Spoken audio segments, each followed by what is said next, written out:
Welcome to the Elevate podcast, brought to you by the Registered Master Builders. Each week we explore the ideas and practices that help us get the best from our businesses, our teams and ourselves. I'm your host, Ryan Castle, along with Dr. Mike Ashby. We talk to experts, advocates and business owners in the construction industry to share their knowledge, insights and experiences to help you build a better business and enjoy a better life. Now let the business building begin. Welcome along to the Elevate Master Builders podcast. Very happy to be joined today by David Kelly, the Chief Executive of the Registered Master Builders. David, welcome along. Yeah, hi Ryan, how are you going? Fantastic. Nice to be in level one, moving around with a bit of freedom. Absolutely. I think that lifted the spirits for everyone. So we've got to keep that going. It does. And it's that strange situation where everything kind of seems normal again, and yet it's so not normal. We've had significant impact with COVID for the global economy, the New Zealand economy, but also the construction sector. Maybe could we lead off with your insights, bit of feedback on how you felt the sector coped with lockdown, and then maybe the role they need to play going forward?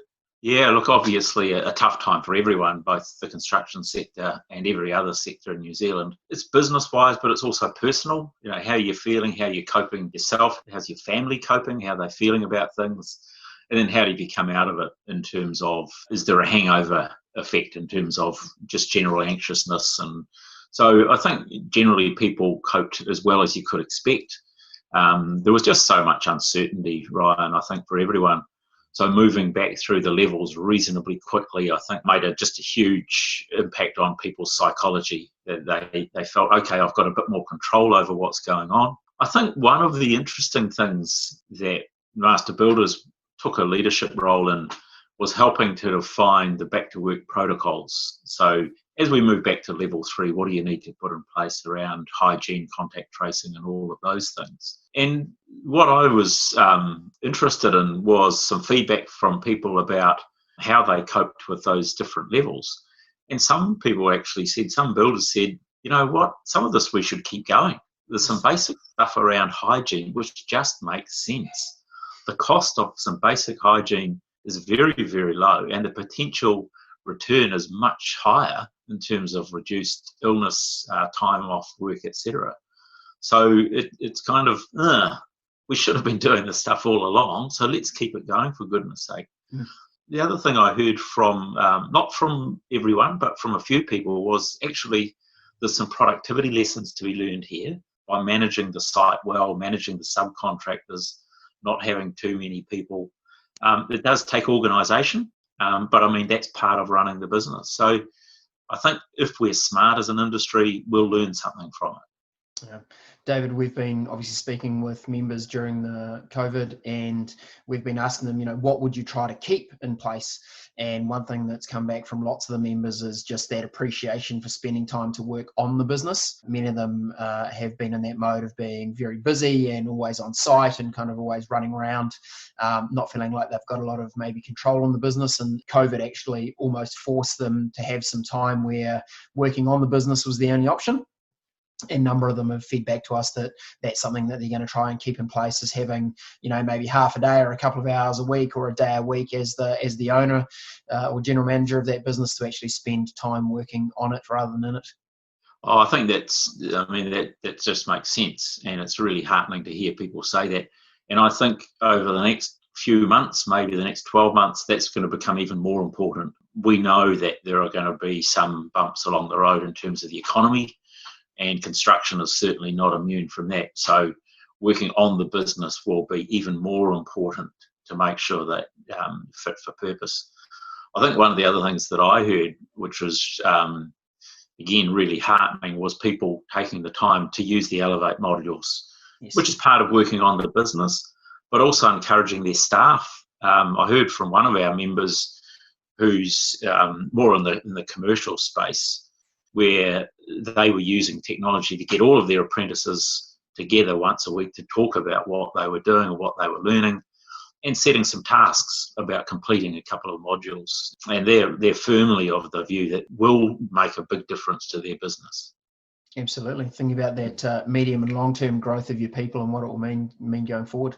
Yeah. David, look, we heard Prime Minister Jacinda Ardern talk a lot about the team of 5 million. I feel like we've done a good job of the country of dealing with the health aspect of COVID, but we've got an economic aspect that now needs to be dealt with. What's your view of the role that the building and construction sector needs to play in the rejuvenation of the economy? Well, I mean, the starting point, Ryan, is it is a big part of the economy. In 2019, the total cost of construction or value of construction was over $40 billion, split between residential, commercial and infrastructure. And the way the economists measure it, that they say that's worth about almost $20 billion contribution to the economy. So that's a really significant impact on the economy. And it's important that we're able to articulate to government, as we have been, that this is an area that they need to focus on. And so far, I've been pleasantly surprised that they've been listening and they are taking some measures, but there's more that I think needs to be done. Not to prop up the industry, but to recognise the importance to the economy. Yes. Okay. So what would you like to see happen? So I think there's some things that have happened, for instance, around training. Which is fantastic. We know that we're not training enough people, that we come out of a downturn and suddenly we're all scrambling for skilled people. So the investment in training, I think, is wonderful to hear. But the other side of that is there needs to be work. Builders and building firms won't take on apprentices if they don't have the work. So one of the challenges that we've got here is to try to limit the amount of loss of work that we've seen in previous cycles. There's probably 3 cycles in the last 30, 35 years that we've seen. So what sort of measures can be put in place? Everyone's heard about the shovel-ready projects. I suspect that will lend itself more to infrastructure than it will to commercial or residential. So we've been putting forward some ideas, drawing from what we've seen out of Australia, where the federal and state governments are looking at incentives, particularly for home building. So that's an area that we're actively engaged. Government is listening. It's not easy, but I'm hopeful we might get some progress in that respect. Nice one. And we hear a lot about supporting local and supporting small businesses, and we know that a huge part of not only the master builders member base, but also construction sector is made up of small businesses. How do we support those small businesses, and what are they looking for in this time? Well, just touching on the numbers, out of all construction, when we talk about residential, commercial and infrastructure, something like 60% is residential. So it's extremely important. The other two are about 20% each. Mm-hmm. And then in terms of residential, I haven't got the numbers in front of me, but I think it's something like 90% of businesses are 5 people or less, 95 are 10 people or less. Mm-hmm. So, and then there's a significant number of sole traders. So it is a massive amount of the industry. I think it comes back to those things we've talked about, helping builders think about their business. What have they got in place? What are their finances looking like? Access to government support where necessarily, and I think the wage subsidy has been widely taken up and been really important, but that's a short term. It then comes back to, is there enough work on? How do we encourage people? And apart from government, we're really keen to help consumers to think about the opportunity. That's not to say for all consumers this is the right time to build or to do that extension, but actually for quite a number of people, it might be the best time, the best opportunity they've had in many years. So we're really keen to put that information out and for our members to understand that as well. Mm. I mean, some of the factors that are going on in the economy, like the interest rates we're seeing at the moment, virtually unprecedented. I know that's a word that's been overused a lot in this time, but, it wasn't that long ago that we were thinking 7 or 8% mortgages were a great option, and now they're under 3%, or some advertised rates are under 3%. So when you look at the viability of borrowings for a lot of people, this is looking like a pretty amazing time to look at that step of investing. Yeah, I think there's 3 factors. One, as you talked about, is interest rates are at a historic low, and the economic commentators are saying that that's going to continue for some time. So it's not a matter of just the next few months, but probably the next 3 or 4 years, we will see them at very low rates. So a really good opportunity for people that want to build a new home or do a renovation or extension. The second is that with the best will in the world, there is almost certainly going to be a downturn in the amount of building work going on. So for homeowners, the ability to get a builder and to get tradespeople will be better than it's been for a number of years. That window is not going to last forever, however. And I think that's one of the important things that we need, and I think for our members to get across to their consumers. One of the tricks here is if you wait, everyone comes back into the market at the same time. And suddenly we've lost capacity. We're back into that situation where we haven't got enough builders or skilled tradespeople, and prices start going up. Then the third factor is property prices. And what's been interesting is to watch the commentators. They will go up and down a little bit. That's what we know. But we've talked to economists, we've talked to QV, and they've just been very clear. Look, property as an investment is still a really good option. And if you're building a new home, it's not the next 6 months or 12 months you should be worried about. This is a long-term investment. Yes. So it's still a good investment. So those three factors, low interest rates, availability of builders, and it's still a good investment in property. Yeah, and I think when you look at those 100-year graphs of New Zealand property prices, we've been through GFCs, we've been through other events that have affected pricing, but the trend overall in the property market has always gone up. Now, crystal balling to go will continue to do that, but I think history does have a pretty good way of repeating itself. And like you say, even the very learned people like QV who spend their every hour trying to figure out what's going on, they're predicting that it's still going to be a safe investment for the medium to long duration. So it's wise words. And that's right. And I think if you only listen to the news, you're just going to hear the horror stories. And that's what traditionally people hear. So they worry, so they leave their money in the bank. Leaving the money in the bank is not a great investment right now, of course, either. The other side of the coin of low interest rates is if you're putting them into term deposits, you're going to get very low returns. So we would argue, and I certainly argue, that investment in property is a sound investment. Definitely. Yes, David, I was having a conversation with my own bank about a term deposit this week, and they offered me a very exciting 1.15% for a term deposit. And I'm like, wow, I'll take a couple of fees out of that. I feel like I'm paying you to hang on to my money. That's right. Yeah, absolutely. So we know that economies keep going because everyone does their part. So, we need consumers to keep thinking about the opportunity now for investing that allows builders to continue to run their businesses, which then allows them to continue to employ. When we employ those people then bring money back into the economy. It gives confidence for us to do things like take on apprentices and train others.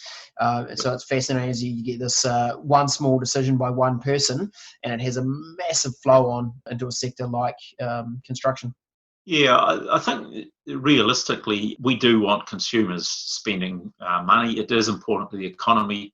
But if we're realistic, asking someone to spend money locally building a new house, that's a massive investment. It's not like, hey, spend a few more dollars and buy, go out to dinner or buy some more clothes. So it has to make sense for people, and we need to be realistic. And that's where it needs the government policy also to be complementary to that. Not as a free giveaway necessarily, but just as something that reinforces for consumers. Actually, maybe there's an added incentive right now to move a little bit early. Mm-hmm. Got it. Now, Dave, one of the things that people consider about choosing to possibly build a new home is what kind of safety net do I have if I choose a builder? What's the benefit of someone selecting a registered master builder? Well, there's a range of benefits there. Firstly, we stand behind our builders. The guarantees obviously are critical. There's two things I say that are just common sense to me. Firstly, you should have a written contract. Now, it's the law anyway, yes, but a lot of consumers actually don't understand. So we provide standardised contracts. And then the second thing is, as I just mentioned, is the guarantee. It is important. And increasingly, I think consumers are aware of it. Certainly, banks are requiring it. And so we keep on adjusting to make sure that it meets the market demand. We are the leading provider. We have a fantastic track record of over 25 years. No one else has got that track record in the New Zealand market. I think it's important for people to understand that. And also the ability for our members, if they're talking to consumers, that if they subsequently sell their home, the guarantee can go with the home. It can be transferred. And that, we know, makes a difference in terms of market confidence, people buying a home. There's some evidence that it actually helps get a better price. So there's a range of things, and we'll continue to remind people of that. Banks, as I said, I think even more, they are worried about the current situation. They will be relying even more on guarantees as a quality mark. Yeah. So let me just throw a scenario at you, David. I've contracted someone to build my property. They're a master builder. We've used the standard contract and the master build guarantee. For whatever reason, that construction company is unable to complete the build of my property. How does the guarantee help me in that situation? Well, that's where we step in. The homeowner can call on the guarantee to get the home completed. We have a range of choices, but essentially we can either pay out some money to get the house completed, or normally our preference is we will find another master builder who will give us a price. For our members, we know that they're quality builders, so we have confidence. We manage that process. So it's peace of mind. And we've done this for a long time now. So we know how to do it. We manage that relationship in the first instance with the homeowner. So it just gives them that confidence. Yeah, it does. And I've been fortunate to see just how effective Master Builders is in that environment. And they do such a great job of managing that process. So it's such a useful safety net to have. David, in closing, any words you'd like to share with the members or indeed the public out there who might be thinking about a new build? Well, I think from our members, I mean, it's won't pretend that there won't be some bumps along the road. So we go back to where we started, keep thinking about the business, use the resources we've got, and in some cases you may want to get some additional support. I think for consumers, just take some time, think about it, start talking to builders or architects. Because it takes a bit of time. You don't have to commit immediately, but you start that process and then you start to get a bit of information so you can make a decision one way or the other. Spot on. Hey, David, thanks so much for joining us on the podcast today, and look forward to catching up with you on the next one. Pleasure. Thanks very much. Take care.